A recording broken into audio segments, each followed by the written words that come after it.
उसने कहा था कि मुझे नहीं मालूम पुनर्जन्म होता कि नहीं होता है, लेकिन अगर पुनर्जन्म होता है, क्या जब रीबर्थ થાય છે તો જૈન ધર્મમાં જન્મ લેવાની મારી ઈચ્છા છે. स्टीफन हॉकिंस है ना, સૌથી મોટો विद्वान एंड साइंटिस्ट.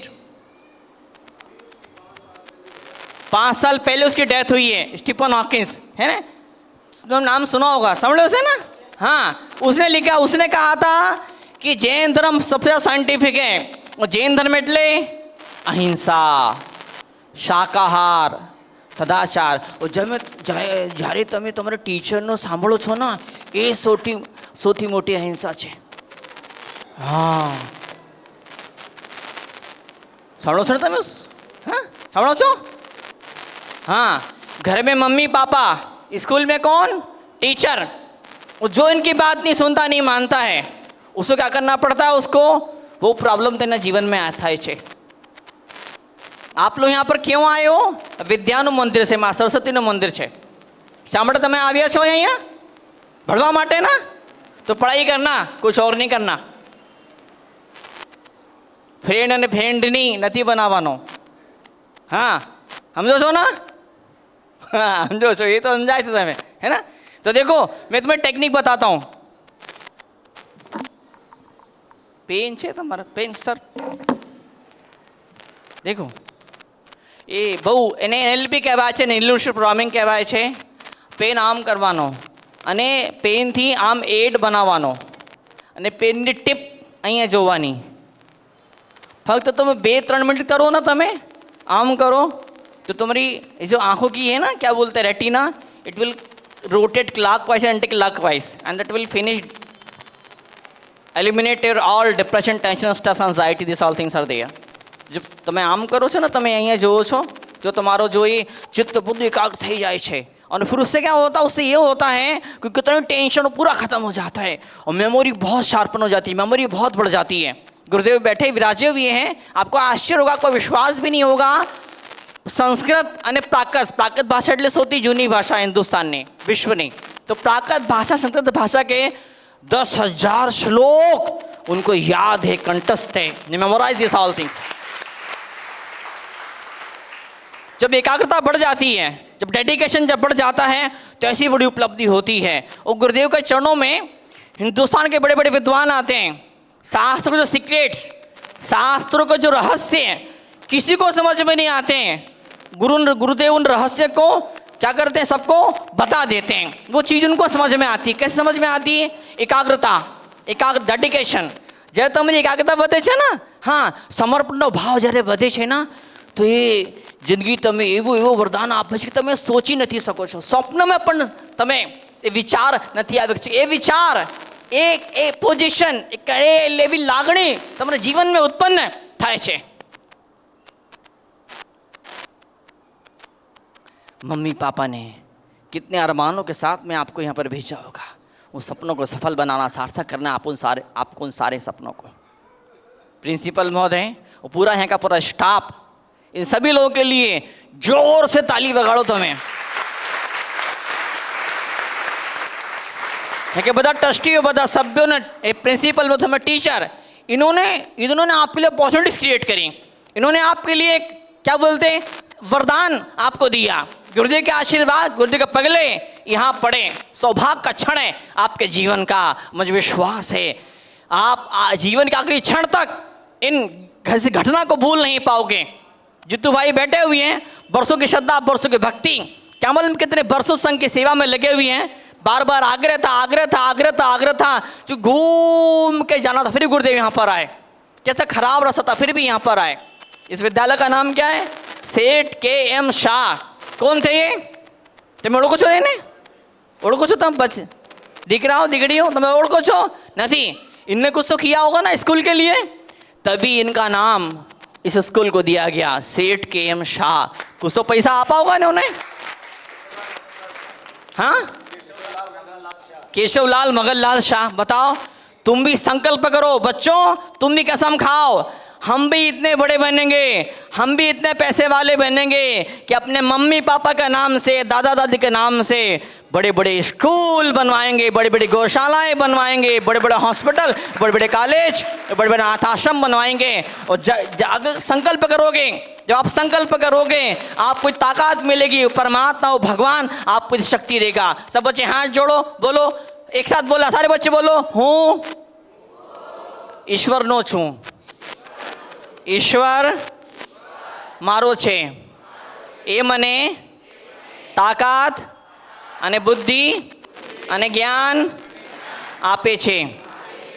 और जिस दिन को ऐसा लगता है मैं अकेला हूँ, वो दिन पूरी जिंदगी बर्बाद हो जाया करती है। और जब ऐसा लगता है कि ए मारो छे, ए मारी साथे छे, मारे जोड़े छे, ये हमनो छू, ये मारो छे, जिस दिन आपके मन में ऐसी विश्वास, ऐसी फीलिंग लाणित तुम्हारे दिल में थाय छे ना, बस वही जीवन का मंगलाचरण, वो जीवन का सोनेरा दिवस ते थाय छे।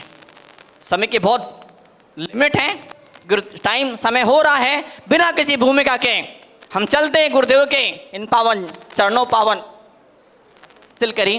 बड़े अनन्य गुरु भक्त है, मुझे लगता था वो आएंगे, पर वो तो नहीं, उनके बेटे यहाँ पे आए, प्रसन्नता मुझे, खुशी मुझे। आप भी इतना महान बनिए कि आपको याद करके किसी संत के, किसी समाज सेवी के दिल में भक्ति, सम्मान की लागणी इशारा करना चाहिए था, लेकिन तपस्या सम्राट ने उन्हें इशारा नहीं किया। आचार्य सुनील सागर जी महाराज से और भी सीनियर आचार्य उस समय मौजूद थे, उनको भी इशारा नहीं किया। इशारा किया तो किसको किया? उन्हें कहा जाओ सुनील सागर जी महाराज को ले जाओ, वो सब साधु प्रतिगण करवाएंगे। बताइए आप, है ना, वो कहते हैं ना कि वो मूर्ति महान कीर्ति, क्या मूर्ति लहान और कीर्ति महान, मराठी में एक मण है, कहावत है।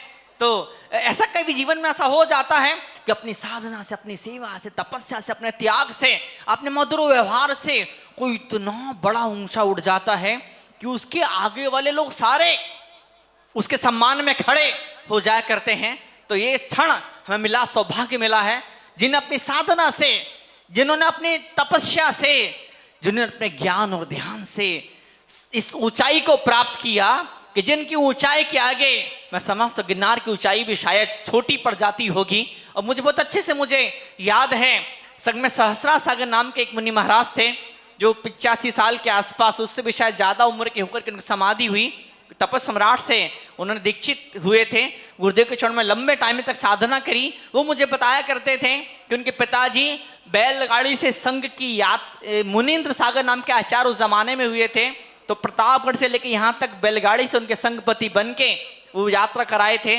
और कल जब बच्चों ने मुझे बताया कि पेतापुर में मुनीन्द्र सागर जी आचार्य महाराज आए थे और उनकी कई सारे किस्से चमत्कार के मुझे सुनाए, तो मुझे प्रसन्नता मुझे हुई कि वो धरती है, बरसों जिस धरती ने गिरनार की रक्षा करी है, गिरनार के लिए अपना स्वाहा समर्पण किया है, वो धरती के बासिंदे इस गांधीनगर के लोग हैं।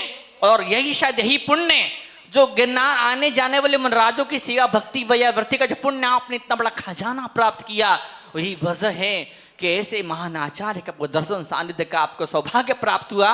मनराज आपको बता रहे थे अभी और भी रास्ते थे, अहमदाबाद चतुर्मास जाने के और भी रास्ते थे। गुरुदेव ने उन रास्तों को ज्यादा चूज किया, लेकिन गुरुदेव की नहीं चली, आपका सौभाग्य के आगे वो सारे रास्ते फेल और आपका सौभाग्य सबसे आगे जाकर खड़ा हो गया। गुरुदेव के इस रास्ते से आना ही पड़ा। गुरुदेव प्रसन्न थे। और मुझे किसी बच्चे ने, किसी चीकू थे, किसी युवक ने मुझे बताया कि गुरुदेव विराजे थे यहाँ पर चतुर्मास के दौरान, तो जो जूनागढ़ के जो विधायक महोदय थे वो बार बार गुरु छोड़ों में आते थे, बार बार गुरु छोड़ों में आते थे। वो जैन नहीं थे, फिर भी बार बार गुरु छोड़ों में आते थे। वो देखने में सिंपल लगते थे, देखने में बड़े साधारण से लगते थे, ये इंसान क्या बोलेगा, लेकिन गुरुदेव की भक्ति का, गुरुदेव के आशीर्वाद का प्रताप या जादू, यूं कहो कि जब विधानसभा में बात चली कि विधायकों को कुछ तनख्वाह देनी चाहिए, तो अकेलौते विधायक जो दमखम के साथ में खड़े, उनने कहा कि नहीं, विधायक किस बात की तनख्वाह, वो तो जनता का सेवक होता है, जनता की सेवा करने वाला होता है। तो गुरुदेव के सानिध्य का ये प्रभाव होता है कि सिंपल सा इंसान, उसमें शक्ति, उसमें तो जोश उसके अंदर पैदा हो जाता है कि न्याय के लिए, नीति के लिए, सिद्धांतों के लिए, आदर्शों के लिए, हाँ आदर्शों के लिए वो सबसे आगे खड़ा होता है। तो शक्ति, वो ऊर्जा, वो ताकत हमें गुरुदेव के आशीर्वाद से हमें मिला करते था। ये चलते हैं हम पवित्र चरणों की तरफ। कल गुरुदेव का पड़गहान करेंगे, मुनराज घर में आएंगे, आहार देंगे, हम झूमेंगे, नाचेंगे। बोले मेरी पत्नी, मतलब उनकी पत्नी, मेरी पत्नी ने बकायदा वो भजन तक तैयार कर लिया था कि भजन। मेरे बेटे ने वो उसको ऑर्डर किया था दुकानदार को, पेड़े वेड़ा जो भी कुछ प्रधावना बांटने के लिए। लेकिन महाराज क्या करूं, बोले उधर सलूम्बर में उनके साले जी के घर में आग लग गई। चौका वोका तो महाराज हमको रोटी तक नहीं घर में, वो भड़ाक फटाक करके हमको वहां पे भागना पड़ा। आपके घर में पड़गहान हो रहा है, अगर आपके घर में मुनराज के चरण पड़ रहे हैं, बहुत बड़ा सौभाग्य, जन्म जन्म का नसीब आपको जागा। ऐसे महान संत आप भली, कई करता ऐसे भी हार नहीं हो पाया, चीटी निकल गई गुरुदेव, लेकिन चरण तो पड़े ना, कितना सौभाग्य था ये चले।